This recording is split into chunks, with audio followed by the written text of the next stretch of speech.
So we all know that India is having varied agro-climatic conditions suitable for the production of various fruits and vegetables, because we do have all. We do have dry climate, temperate, tropical region, and so on. India is such a vast, a place where we do have different climatic conditions, which is highly suitable for different types actually, because some they require high moisture, some they require more rain, some even they can grow even in the dry seasons, we all know. Okay, so thereby we are marching towards the production of fruits. For example, it is around 98.5 million tons actually.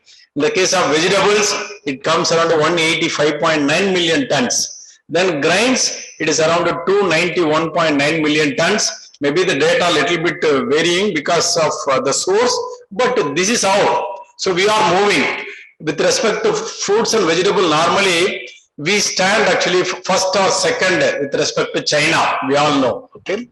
Then because of this huge potential, there is a large marketing surpluses, because they are all harvested only some season actually, we can say. During the season, there will be immediately, we don't have that much facility to store all the produces. So that is, there will be a marketing surplus. That surplus only we need to have technology to process it, storage it, and as and when they require, that should be marketed. So that should be our requirement. And another important thing is that this the processing sector, that is in the case of vendors, maybe fruits, vegetable, those who are all handling, they are all totally like unorganized sector. It's really, they don't have much infrastructure. They're all very poor. Because of that, again, there is a huge loss. That is, after harvest, based on the commodity, we should have a pakka facility to store it in a proper way. If it is not done, what will happen is that, because some that is the local people or the illiterate people, they don't have much knowledge about handling of the perishable commodities. They do have a lot of moisture, but with respect to our climatic conditions, that is like a dry climate, what will happen is that there will be huge loss, starting with the moisture loss, there will be shrinking, then the degradation. There are so many things used to occur. This can definitely, we can overcome. So that should be our motto. So generally in the case of post-harvest losses, so there will be around 10 to 15% loss in the case of cereals, pulses and all, and 30 to 40% in the case of actually perishable, like for fruits and this is the general one. Of course, it is varying. In our India, definitely, this is occurring every year. Just imagine such a huge quantity that is going as a loss. That loss in terms of crores, we can say, even if it comes, it may be around 1 lakh crore. That much amount of money is going as a loss. That, we need to save it. So whatever we save after harvest, that product can be served to the human population. So that should be our major idea. So thereby, we have to reduce the post-harvest losses. For that, we should have an improved handling, processing, storage, and value addition mechanism. Okay, these are all, it should be like interlinked. If you make it, definitely it's quite possible, because in foreign countries, we all know that where they even may not have this type of climatic conditions, but because of the pakka processing facilities they do have, and for them these losses are somewhat less when compared to our Indian condition, because after harvest they process it, because whatever the surplus, it will be stored in a pakka manner, it will be processed, stored, distributed into the required temperature condition, so that the losses can be minimized to the lowermost possible. But here we don't have much facility for storing the food commodity, because in the case of fruits and vegetable, they require actually low temperature and high moisture content area actually, then only the loss can be reduced. So this way we need to have it, and for that, normally we can see here that, see for example, status of post-harvest losses, these are all approximate value. We can see that in the case of food grains, so there is a loss starting from production, in terms of quantity and values. Of course, in the value, it will definitely vary, but there is a loss. And oil seed, it's around 10% loss. You just imagine fruits and vegetables, as I already told you, it is around 30% because of high moisture content. There is a huge loss. And another important thing is that we don't know how to handle it. Even a small scratch, this is generally known as bruising, we used to call mechanical damage. Then it will damage the remaining part of either fruits or vegetables. So handling should be pakka, so that we can reduce the post-harvest losses. So thereby, there is a huge loss which is going on every year. Though we are advocating the technology, still it has to reach the mass, that is population, through our agriculture officer, horticulture, agriculture engineering, and so on. These are all the way, no other way. Okay. So our main goal is to minimize because it is not possible to make it it is not possible to make it to zero, but we can reduce the loss.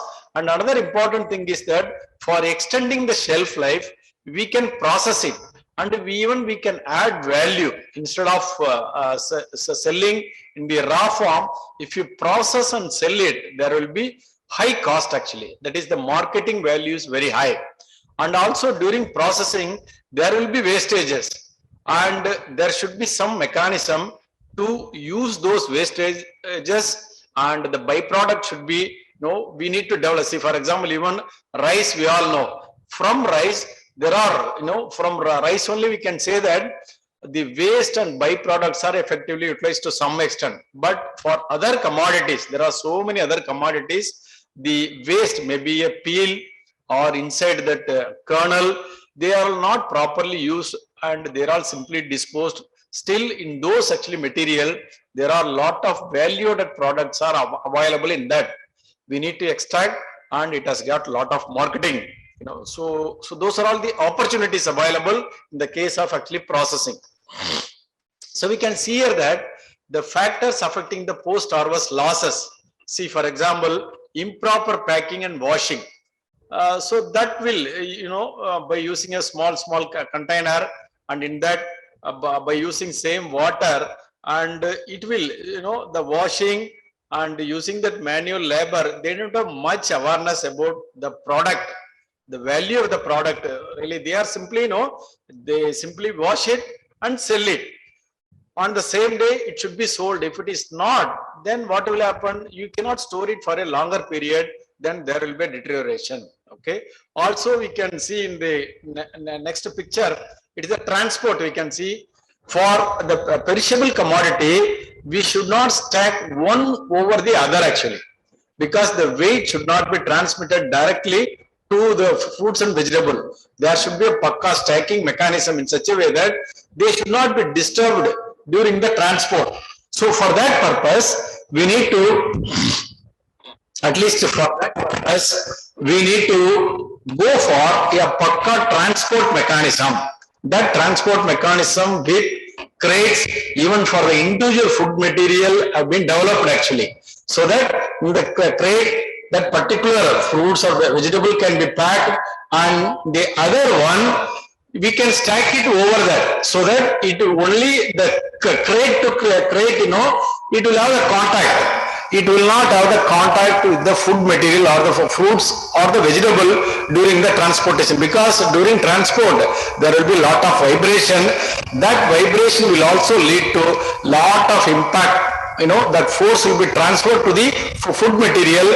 Then it will again, make some sort of mechanical damage. That is, we used to call it as bruising.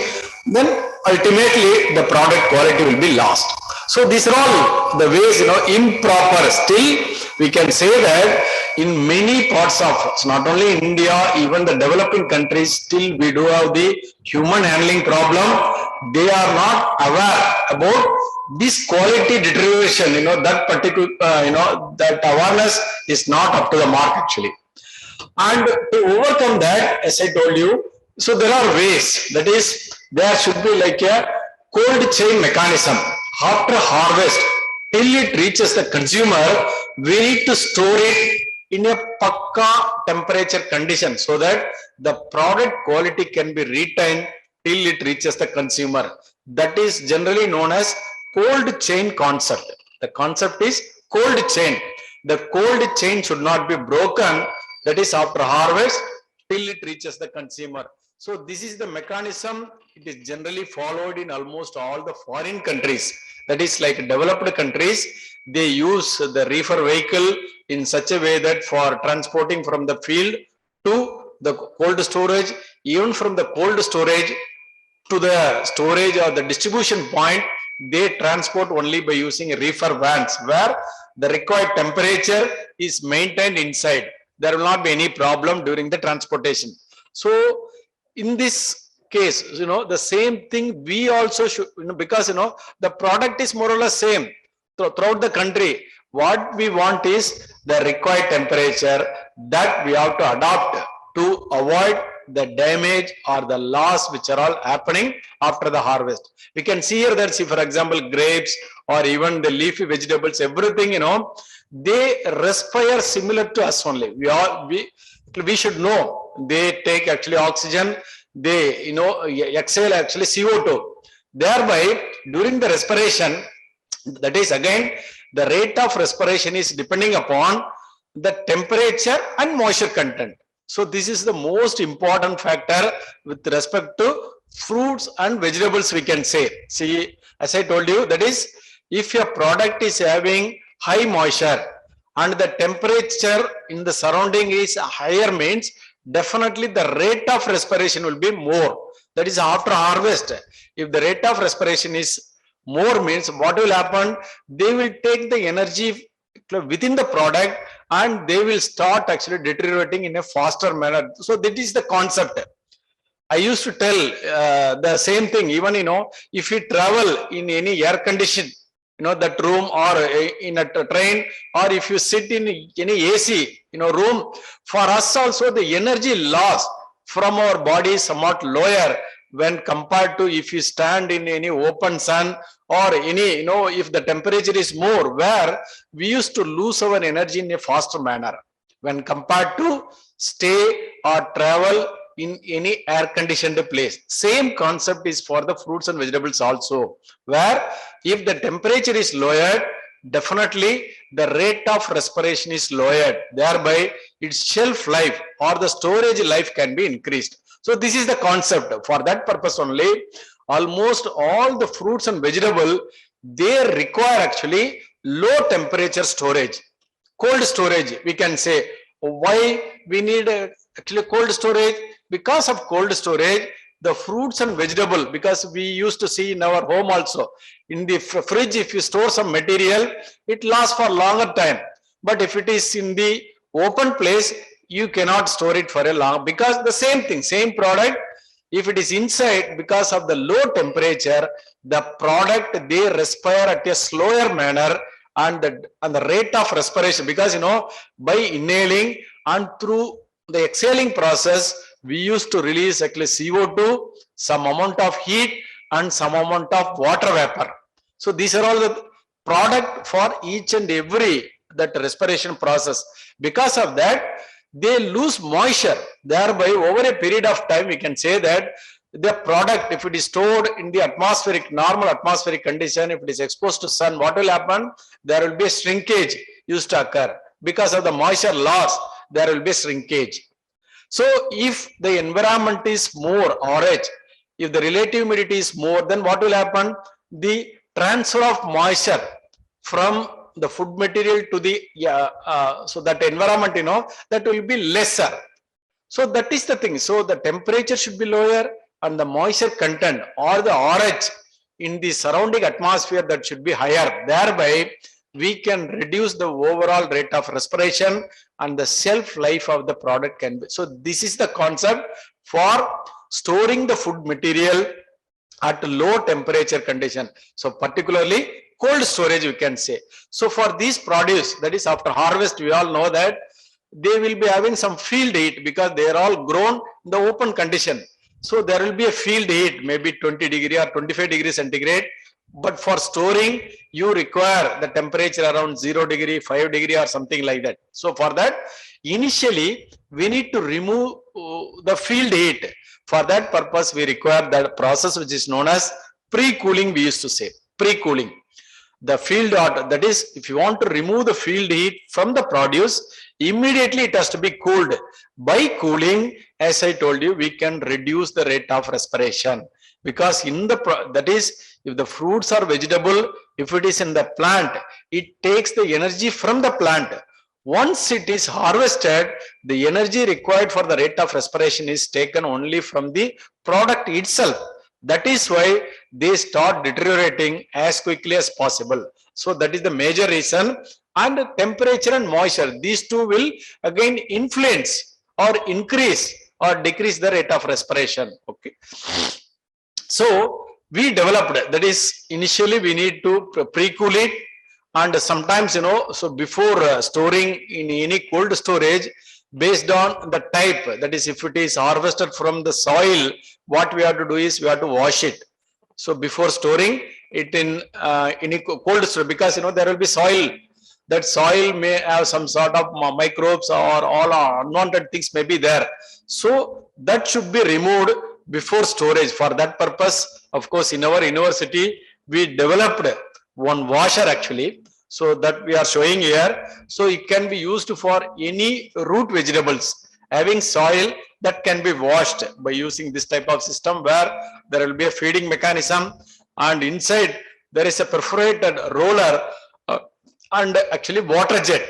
That water jet can be effectively utilized in such a way that while rolling, whatever the soil particle on the surface of the root vegetable, that can be effectively removed during the rotation.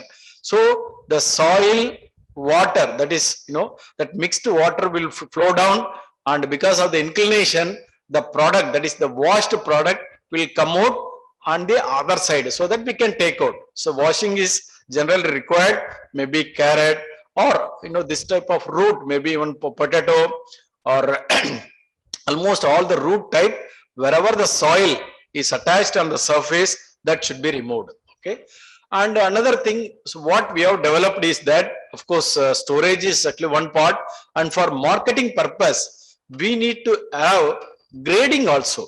So grading based on size, based on color, even based on weight, they are all highly useful for marketing purpose. So this part, of course, I am just mixing where we need to store the food material at low temperature, that is like on the cold storage, that part I am telling.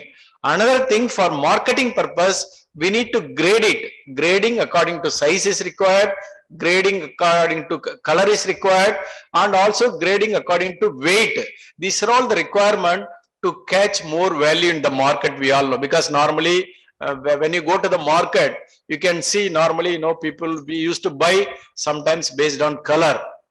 If you want to store it for longer time, in the case of tomato means, we need to search only for little bit green and red mixed one, instead of taking only the red color. That is, it's more or less matured one. The same concept, so what we are taking manual, that can be done by using a machine. That is the mechanism, of course, that also we developed. That is the color sorter, where there is a small sensor. So we need to lift the food material. It will be viewed by the color sensor, and based on the set color, that is, if I set actually I want a green color, means other than green color will be separated from that line. Then of course we also this mechanism is connected with the grader also. We can see that the first part is the size grader, and the second the diagram, you can see that, and this is the it is based on color, and third one, of course, it is based on weight. So so these two things can be attached in such a way that, that is, suppose if I want to separate the tomato based on color, means I can use this mechanism where it will go, and as I told you, there will be a sensor, it will view and immediately sense, because everything, is a simple mechanism. We said in such a way that immediately it will view, and if the color matches, it will allow. If the color is not matched, it will be simply diverted from one more path. So accordingly, for that mechanism, in the first one we can see that we developed two, that is it is a belt conveyor type. So we have to feed the material, that is after separating into two, maybe this line will be for red and one more line on the other side it will be for green. So that here there are small in this, these are all the outlet. There are totally 5 outlets where these rollers can be adjusted. So inside there is a belt and this is a roller where the gap can be adjusted as per our requirement. This can be used for almost all spherical. Any spherical material can be easily rolled by using this particular mechanism in such a way that just we have to fix it, starting from lemon or this tomato, apple or mango, any even for potato, onion, all those things can be graded according to size. It is for sure. For color, based on the requirement, for tomato and all, so definitely you require to separate based on color. Even lemon, wherever you want to separate based on color, this mechanism can be easily used. And third one is based on weight. So that is also, in some area, even for coconut, the purchase. So nowadays we can see that they used to sell coconut based on weight. That weight sorting can also be done by using this mechanism. Just we have to feed it and we have to fix the range of weight in such a way that by following the bulk material, that is the de-husked coconut, you can actually make into different size. Starting, from the bulk, we can separate into 4 or 5 different weight ranges. Then we can market it. So this is a somewhat easier one. In all these things, we can increase the total marketing value for that purpose only, and we are making. So these are all the post-harvest, that is machinery. I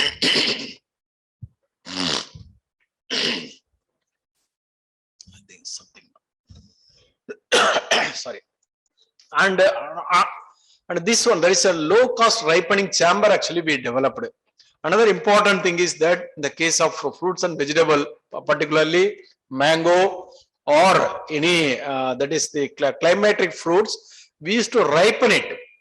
That ripening process, because of the low cost, people, they used to go for that calcium carbide actually, which is not at all good for health. They used to add that one. That salt is available at a low cost, and it will create a lot of actually problem to the consumers. To overcome that, we made actually, there is a small chamber. It is made up of plastic one, and where the ethylene gas can be infused by using this particular chamber. This is actually low cost chamber. The only thing is that because for ripening we require, or the fruit require, actually they develop actually ethylene.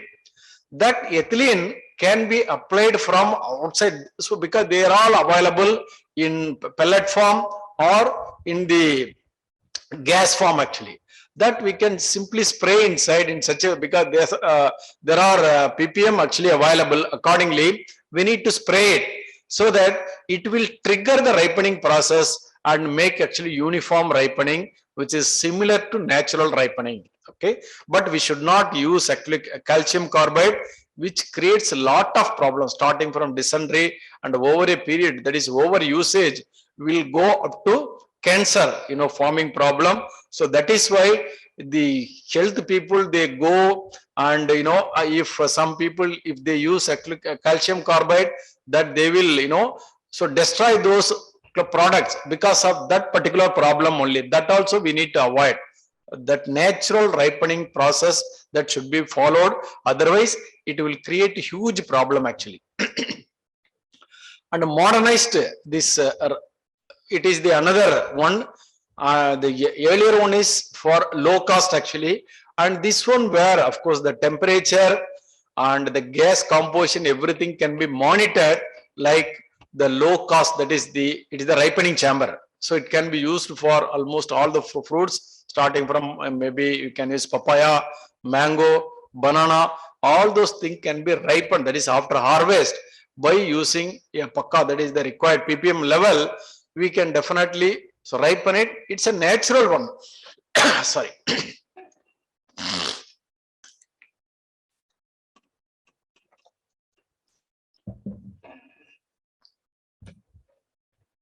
And another thing, as I told you, we need to maintain, that is for transport purpose, we have to use actually reefer vehicle. I'm just linking it now. That is, we started with the pre-cooling, that is after harvest, we have to lower the temperature. After lowering it, of course, based on the requirement, we can, if it's a root vegetable, we have to remove the soil particle. For that washer we develop, and based on the marketing value, even after storage, we can go in for separating the produce based on color, based on size, based on weight actually. And also during the ripening process, sorry, we need to use actually, instead of calcium carbide, we have to use natural ethylene, which is available.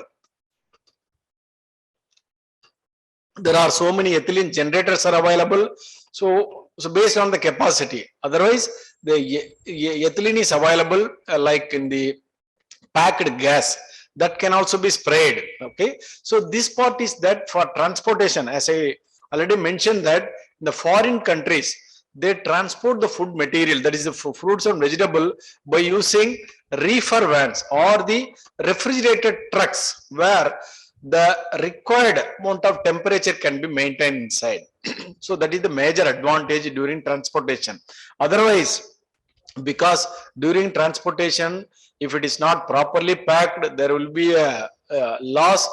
So due to vibration, that mechanical damage, and there will be more actually respiration. All these things will lead to huge loss to the product actually for us, whoever is making. So for that purpose, we have to go for a reefer van actually. And this one, of course, the packaging technology is also there. So besides actually cold storage, it is also required that if you make like a airtight container in maybe a polythene pack, okay, where it's like in that airtight container, the oxygen levels, see, for example, in the atmosphere, we all know that the oxygen level is around 21%. So for our respiration, we require this much amount of oxygen. If you reduce it, they found that artificially we can reduce the rate of respiration. That storage is generally known as the modified atmosphere. So the atmospheric condition is modified, where the oxygen level is slightly reduced and CO2 level is increased, so that we are modifying the natural respiration process to the lower level, so that ultimately we can extend the shelf life. This is actually one part that can be done by using different packaging material, because we should not make into zero, because they're all respiring product and they may develop actually off flavor. To overcome that, there should be some amount of oxygen that should be allowed inside, and some amount of CO2 that should go from the package. So some sort of, there's a huge study. The packaging itself, it's a very big actually process, where based on the thickness of the packaging material, this the permeability used to vary, oxygen and CO2. So this used to vary. This is with respect to modified atmosphere storage or modified atmosphere packaging, we can say. Even one more study is that, like a control atmosphere. So this side we can see that, where in that mechanism, okay, where the temperature that is oxygen, CO2, everything will be controlled during the entire storage process, so that we can increase the shelf life for a longer period. So that is the major advantage of going for controlled atmosphere packaging, means where temperature, gaseous. See, for example, if I require actually that is a 5% oxygen, means inside that storage only 5% oxygen will be maintained. Extra oxygen will be removed. So likewise, even CO2 also, it will be like this only. There will be scrubber mechanism, or molecular sieves. There are, the mechanisms have been developed in such a way that the required gaseous composition and temperature will be maintained inside the storeroom, so that the product shelf life is increased to the longer, duration. Normal cold storage, suppose if you store it for a month, if it is stored under control atmosphere storage or packaging, means we can double it, because we are using only the required amount of oxygen, required amount of the CO2 and temperature. Thereby the storage life can be doubled normally. So it has lot of advantage, and this control atmosphere storage is generally recommended for highly perishable commodities, because the cost involvement is very high, and they are all used only in foreign countries till now, and we are using only the cold storage. But in the future, even to extend the high value commodities, this technology can be used, that is the control atmosphere packaging or control atmosphere storage. This can be used for extending the high valuable commodities, because so we need to invest a lot, so that from the product we have to get back whatever we are investing. For that purpose, there are high end technologies, okay, so that can be employed for high value commodities. And this one, of course, it's like a vacuum packaging. We also tried, we found that the ripening, okay, that can be delayed if you make it vacuum. So that study we made it for actually banana, and of course we cannot recommend it for all the commodities. And the package should be in such a way that, as I already told you, they should allow some amount of oxygen. If it is completely vacuum, it will be difficult for the respiration, because it is actually similar to us. For us, if there is no oxygen, it will be tough for us. So similar to us, even the product also, we can make it vacuum, but there should be some amount of, the transfer of oxygen should be available with respect to the package. This vacuum, of course, is generally recommended for dried cereal or pulse commodity. We can see now actually, where, because they are all having very less amount of moisture. Generally, because of low moisture, the rate of respiration will be very less. And for those commodities, vacuum packaging is the best suited one for increasing the shelf life. And so this technology is that is after harvest, even to increase the marketing value, there are minimal processing of vegetables, where so just no at the the household level, no need to start the processing operation. Already it is minimally processed. Just we need to wash it, and we have to start our cooking business. So for that purpose, they are all already, maybe peeling, then slicing, packaging, and store it at a low temperature condition. Whenever we require, we have to take it out, and so we can, go in for the processing of it, because this will save the time, and also, the bulkiness, transportation, all those things can be reduced, and at low temperature condition, it is quite possible to extend the shelf life actually. So that is the major advantage. Even for leafy vegetables, if you if you make it, that is after that is like a detopping, and we have to remove all the unwanted part. And if it is packaged and stored at low temperature, means that leafy vegetables can, its shelf life can be extended for longer, maybe 1 week or 2 weeks, when compared to in the normal atmosphere condition. We cannot extend it, because in the leafy vegetable and all, 1 day or 2 days or 3 days, that's all. But under minimally processed condition, if it is, if we follow this process, definitely, because it has more marketing value, and also we are increasing the shelf life of the product. So that is the advantage part. And also for extending the shelf life, we actually tried coating over the material, because after washing and all, we remove some sort of natural waxing on the food material, because wax coating generally again to reduce the rate of respiration. This is like a natural way, Another way, we can artificially add waxing over the food material. We can see that almost all our lemon or oranges, so they're all wax coated, even apple.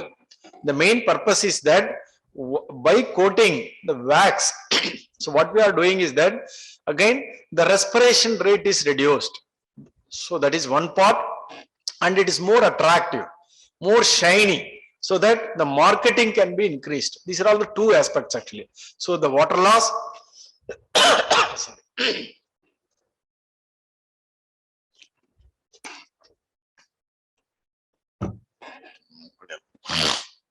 so we can reduce the water loss, and also the shrinkage, spoilage, those parts can be reduced by waxing. For waxing, of course, there are so many techniques have come. Even there are carnauba wax are available, this paraffin wax. So that is the cheapest one available, but that should be removed before eating.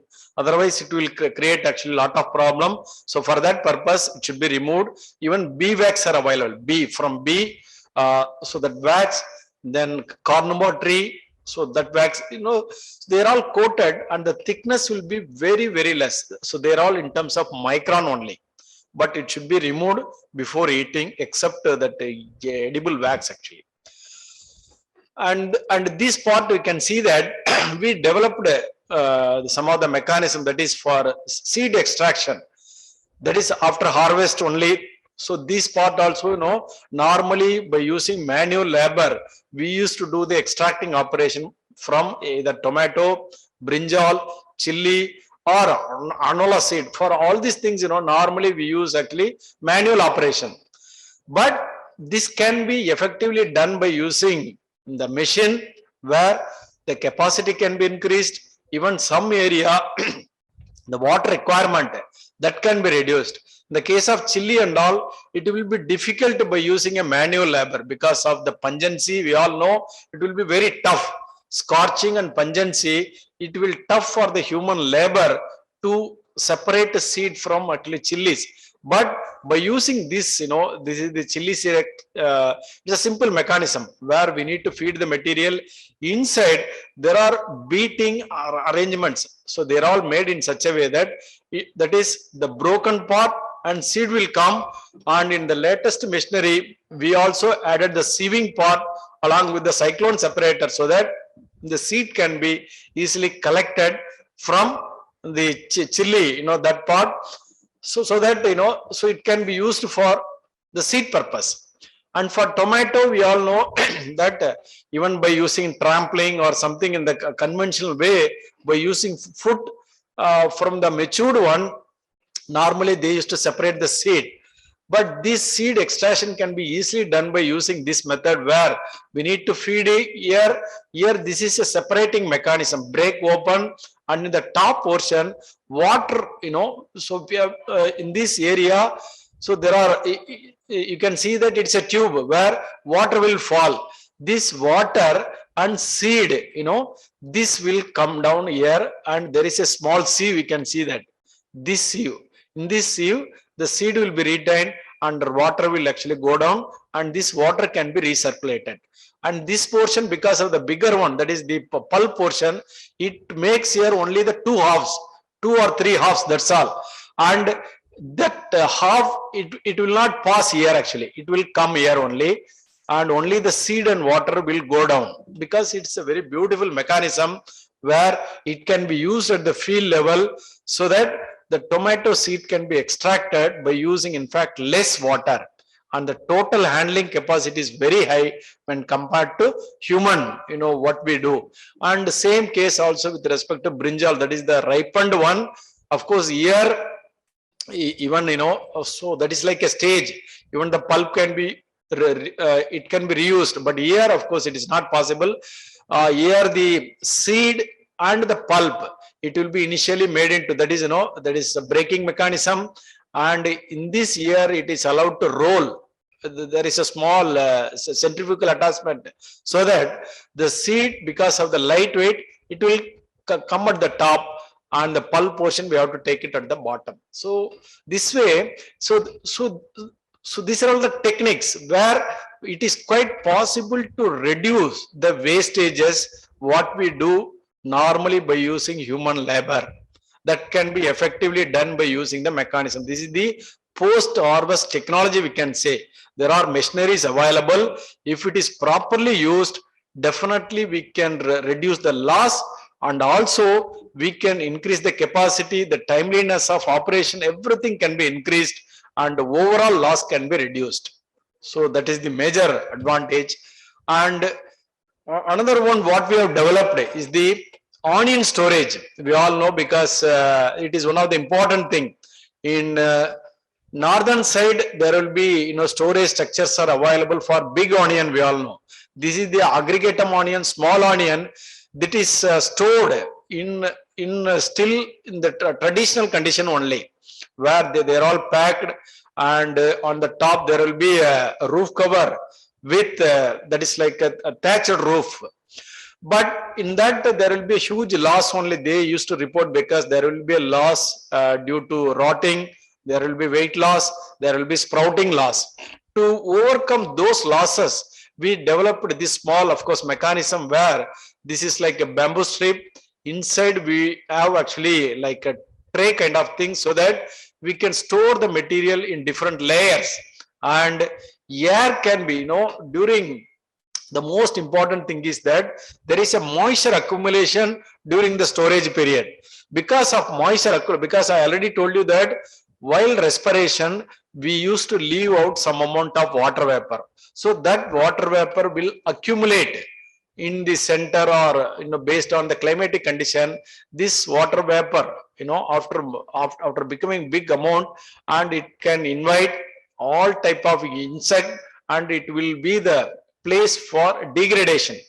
So to avoid that, we need to pass actually air, that is the atmospheric air can be passed, based on the requirement, so that the moisture wherever accumulates, that should be removed. If you do that, the storage of onion, the shelf life of onion, and the loss, we can increase the shelf life, and the loss can be reduced to the maximum possible. So this is the advantage part.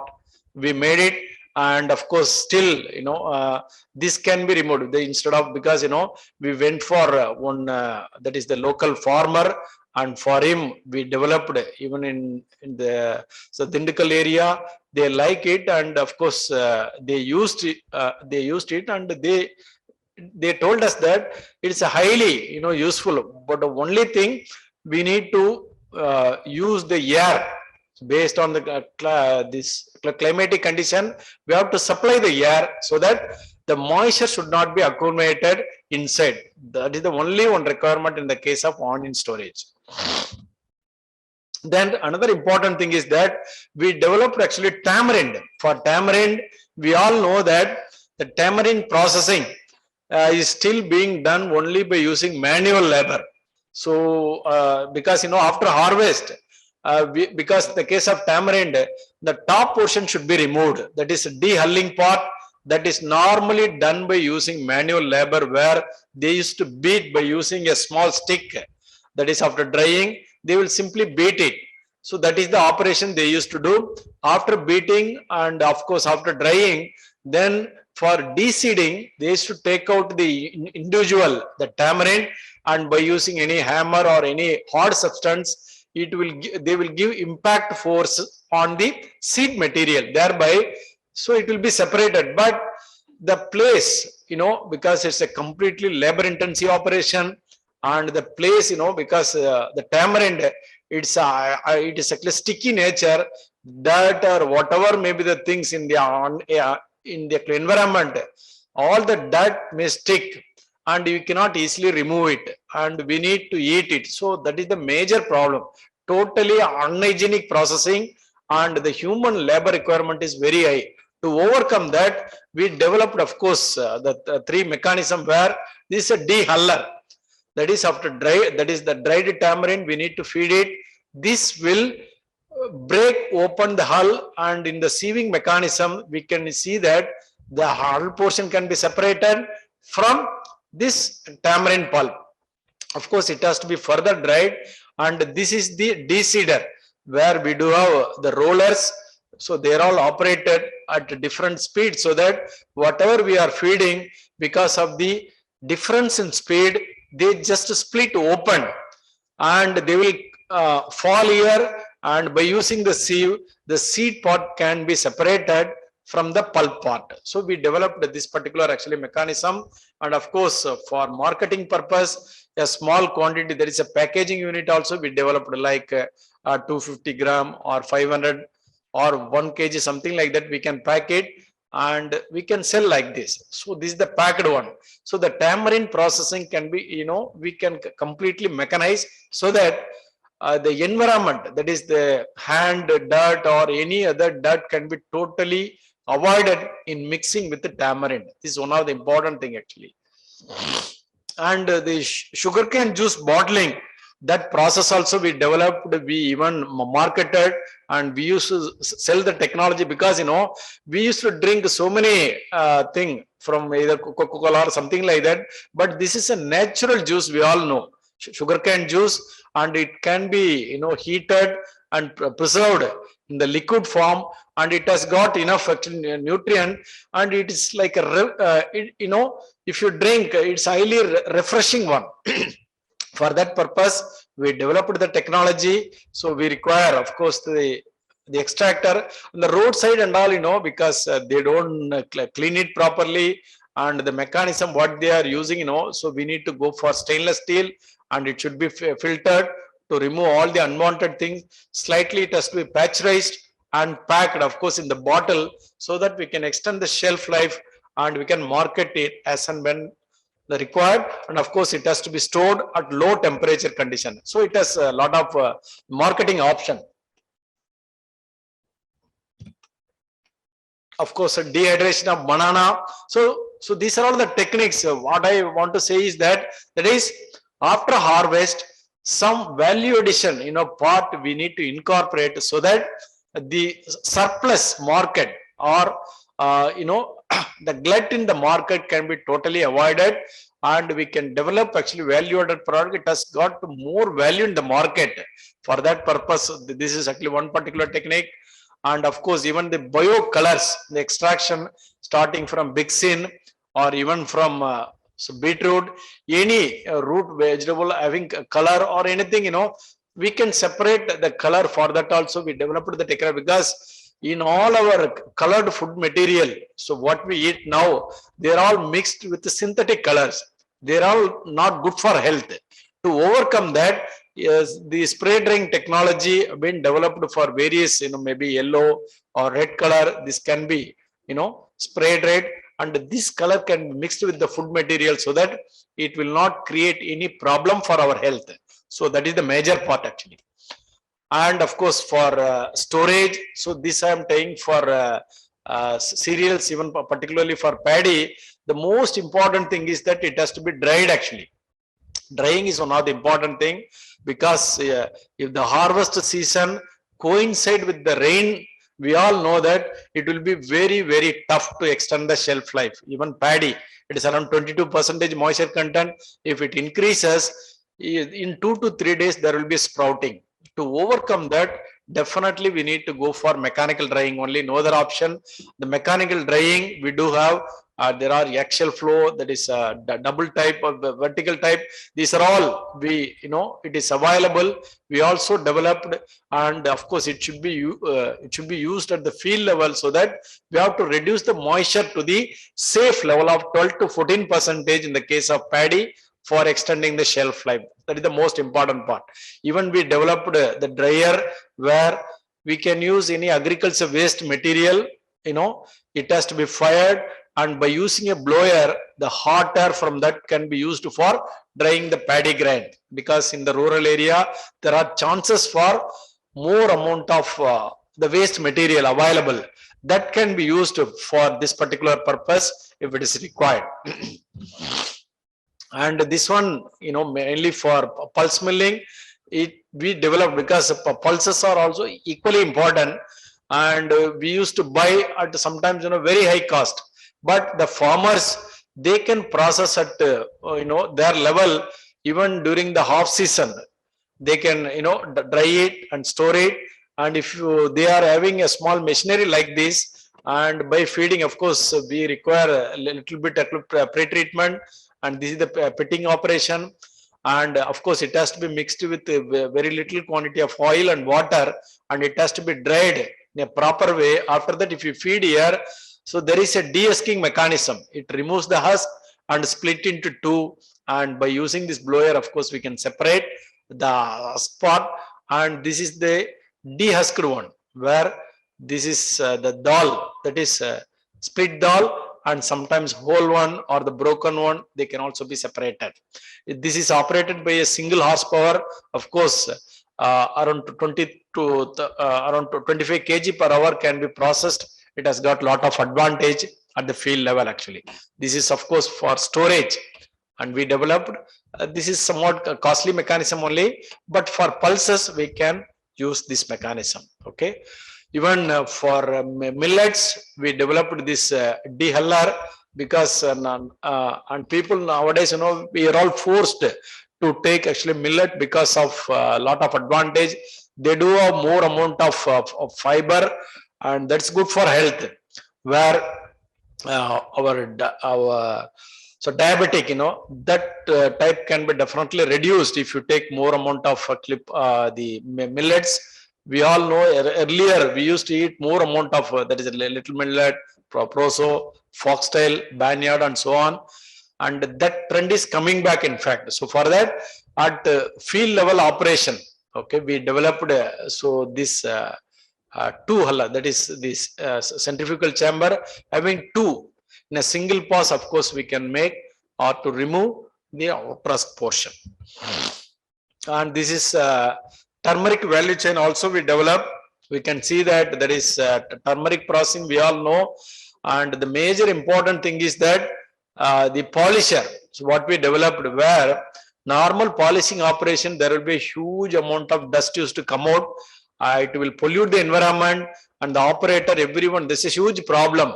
To overcome that, this is the mechanism, of course, where the dust can be collected through this, and the environment, of course, we can save the environment, and also the operator, the total. So thing is actually saved. All other mechanism like washer, this is the boiler and dryer. These are all, you know, a little bit costly mechanism only. In the place of dryer, we can go for either solar dryer, solar tunnel dryers are available, or even any hybrid dryer where the biomass can be burned, and that can be used as a fuel mechanism. And this particular thing is highly useful, where it's a dust proof.